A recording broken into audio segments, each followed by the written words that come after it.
ফিজিতে রিসোর্টে কাজ করি। অনেক বৃষ্টি হইতেছে। এই যে আমার দেশে নতুন ভাই যাইছে, কাজ কাম করে। বৃষ্টি দেখে বুঝবার পারতেছে না যে দেশে এত বৃষ্টি হয় কে। পরে বললাম ওনাদের যে ফিজিতে অনেক পরিমাণ প্রতিদিনই বৃষ্টি হয়, বৃষ্টির মধ্যে ভিজা ভিজা কাজ করতে হয়। এই রিসোর্টের ভিতরে কাজ করি আমরা সবাই মিলে। দেশি ভাই যে খাইতেছে, নতুনে আসছে লাঞ্চের টাইমে সাগর পাড়ে বৈশা বৈশা ভাত খাইলাম। এই যে আমার টিফিনকার বাড়ি।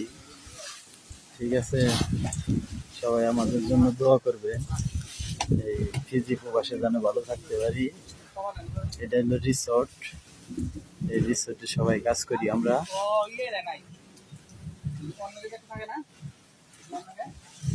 এই যে ফিজিয়ানিরাও সাথে কাজ করে আমাদের।